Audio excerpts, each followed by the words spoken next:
Bonjour à tous, bienvenue dans cette nouvelle vidéo. Vraiment, je suis ravie de vous retrouver. Et aujourd'hui, on va parler d'un sujet qui est un petit peu difficile, mais comme toujours, qui m'est inspiré par mes clientes, mes clients et par vos commentaires aussi dans mes vidéos.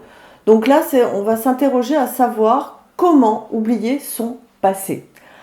Alors, de quoi on parle? On n'est pas en train de parler du passé d'il y a 3 mois, d'il y a 6 mois en arrière, évidemment.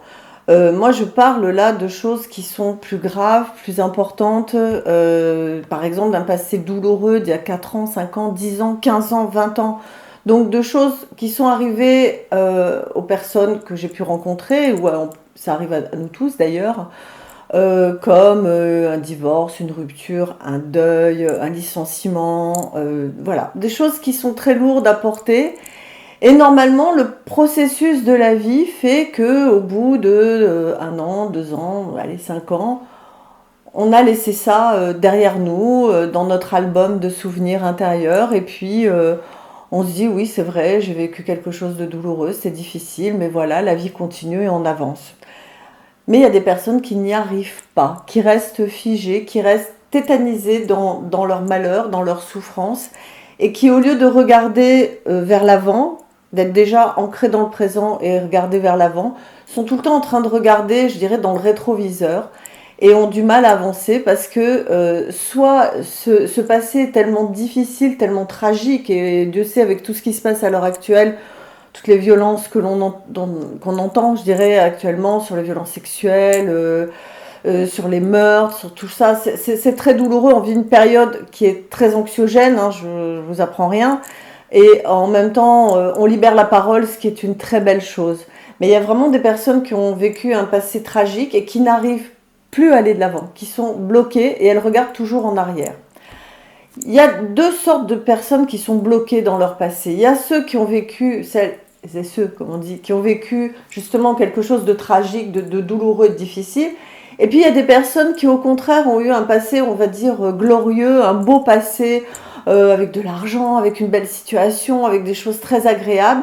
Et puis la vie a fait que peut-être ils ont perdu tout ça, ils vivent de façon plus modeste, ils sont peut-être moins connus. Et là, pareil, ils restent dans cette espèce de nostalgie du passé, à se dire ah oui, mais avant c'était tellement mieux, avant j'étais tellement plus heureux, etc.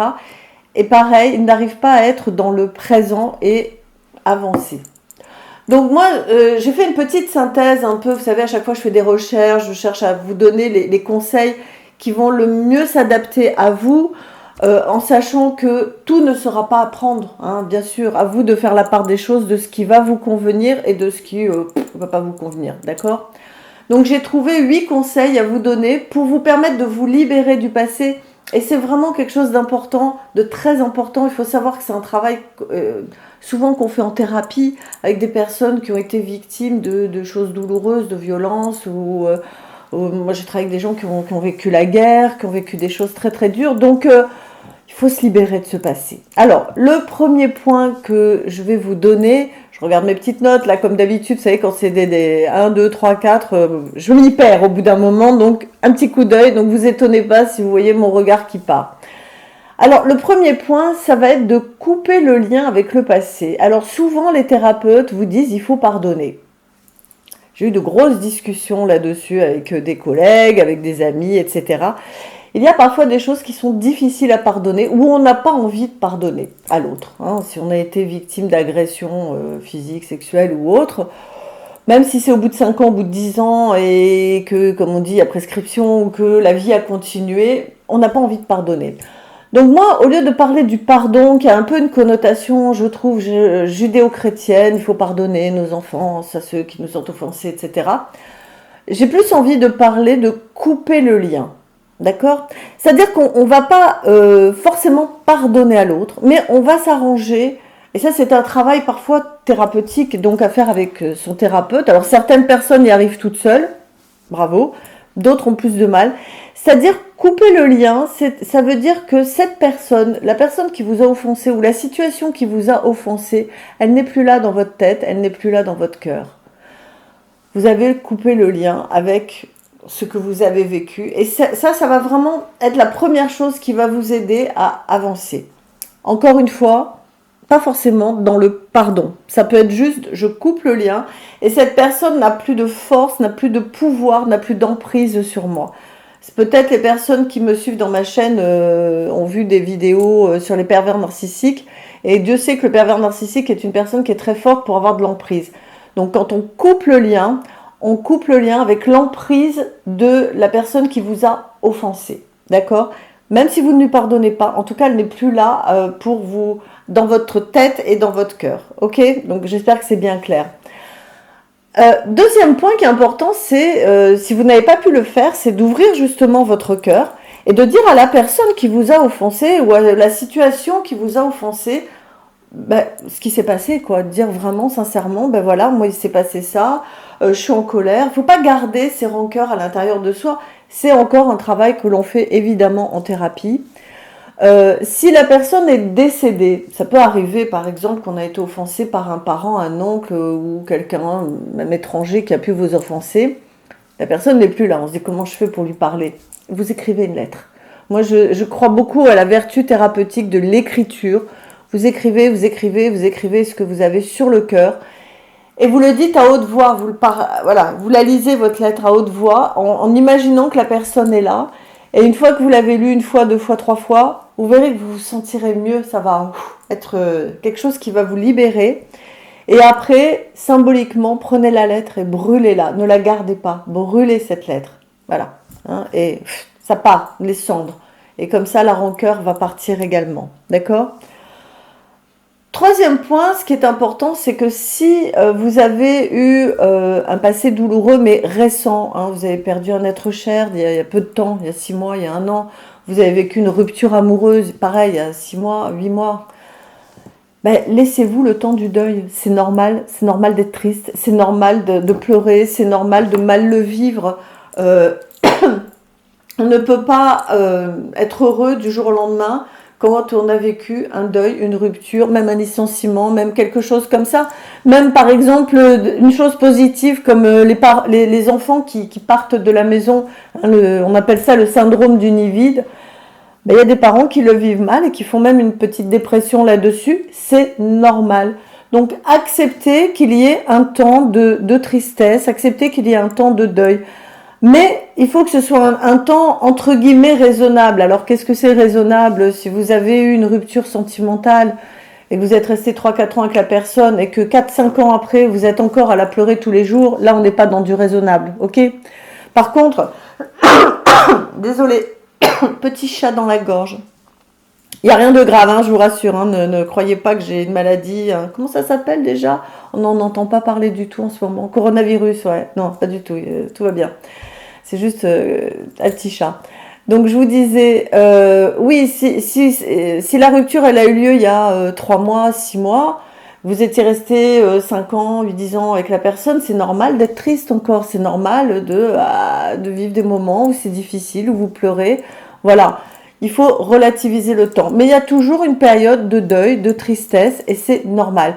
Là où ça devient pathologique, c'est quand quelqu'un me dit j'ai perdu mon conjoint, c'est triste, c'est douloureux, ou ma conjointe, il y a 15 ans, et je la pleure tous les jours. Je me dis, là, faut avancer un petit peu. Si la même personne me dit, j'ai perdu mon conjoint ou ma conjointe il y a 6 mois, et je pleure toujours, je veux dire, c'est normal. Voilà, d'accord? Donc, faites votre deuil pendant le temps où il faut faire ce deuil, et c'est normal. Quatrième point, ben, il va falloir accepter le changement. La vie, c'est comme ça, tout change, tout bouge. On vieillit. Là, c'est un truc qui est inéluctable. Hein. Moi, je vois souvent des femmes qui ont, par exemple, 40, 45 ans et qui me disent « Oh là là, mais j'étais tellement plus jolie quand j'avais 25, 30 ans. » Bah ouais, ma chérie, t'avais 15 ans de moins, c'est normal. T'as des rides, t'as des choses comme ça. Il faut accepter le changement. La vie est faite de changements. Il y a un proverbe bouddhiste qui dit « On ne se baigne jamais 2 fois dans la même rivière. » C'est vrai, d'accord ? Tout change, tout bouge, tout est en mouvement. Notre société, le monde, nous-mêmes, nos cellules à l'intérieur de notre corps. Il faut accepter que la vie, ça soit quelque chose où on avance, hein, comme un fleuve ou une rivière, où voilà, il y a cette notion de changement. On ne peut pas rester figé dans les choses, rien n'est figé, jamais. Vraiment, il faut prendre conscience de ça. Et c'est vrai que les personnes qui vivent dans l'instant présent le vivent de façon beaucoup plus positivement et facilement. Alors que les personnes qui regardent dans le passé, en fait, elles veulent tout le temps bloquer l'énergie. Mais non, la vie c'est énergie et la vie c'est mouvement. Alors, le cinquième point qui est important, parfois on a du mal à faire le deuil de son passé parce que c'est soi-même, on a pu faire du tort à quelqu'un, ça peut arriver, on a pu faire du tort malgré soi ou parfois pas malgré soi, ça peut arriver, voilà, on va pas rentrer dans les détails. Et du coup, la culpabilité nous ronge. On nous dit, ah oui, mais j'ai fait du tort à telle personne, je n'aurais pas dû, etc. Donc vraiment, si c'est le cas, si vous avez le sentiment d'avoir causé du tort à quelqu'un dans votre passé et que c'est quelque chose où vous vous sentez coupable, si vous pouvez, reprenez contact avec cette personne, écrivez-lui quelque chose, voilà, essayez de réparer vos torts. Si la personne n'est plus là, je pense à des personnes qui ont commis des meurtres, voilà, ça peut arriver et qui sont rongés par ça. J'avais vu un documentaire là-dessus sur un monsieur qui avait, très jeune, avait tué quelqu'un d'autre dans une bagarre et c'est quelque chose qui l'avait vraiment hanté, qui l'avait vraiment rongé, il était toxicomane, etc. Et il est sorti de prison peut-être une quinzaine d'années après, bref, il avait purgé sa peine. Et il disait, comme c'est quelque chose vraiment où je m'en veux énormément d'avoir ôté la vie de ce jeune homme, eh bien je travaille dans des associations pour les toxicomanes, pour les aider, pour la réinsertion. Et finalement, c'est comme si, à travers ça, ça me permettait de faire du bien, de réparer mes torts. Et j'arrive à me sentir un petit peu mieux. Et du coup, les parents de la victime avaient pu pardonner à ce jeune. Donc vous voyez, il y a quelque chose comme ça qui se crée.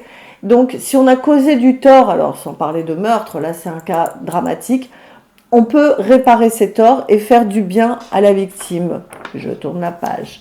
Je vous dis tout, hein.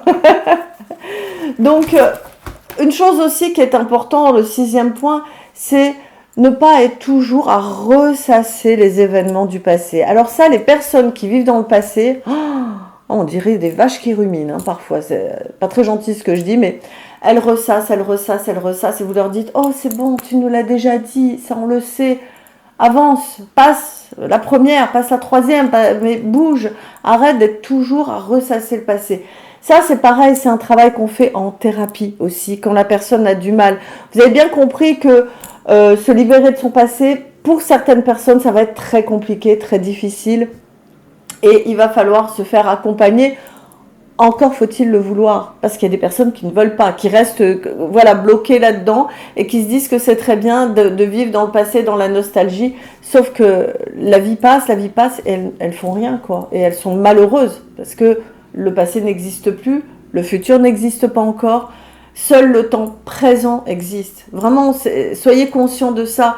On peut faire des projets sur l'avenir, c'est super, mais vivez ici, maintenant, dans votre présent, parce que c'est le seul temps qui est réel, qui existe. C'est le présent, d'accord ? Le septième point qui peut aider les personnes qui ont du mal à se libérer du passé, c'est d'être dans la créativité. L'art-thérapie fonctionne vraiment bien avec les personnes qui ont ce problème-là, que ce soit au niveau de la musique, du dessin, de la peinture, des loisirs créatifs. Pourquoi ça marche bien? Parce que quand on est dans la création artistique, on est dans le présent. Ici, maintenant, voilà, on est concentré sur ce que je fais là maintenant.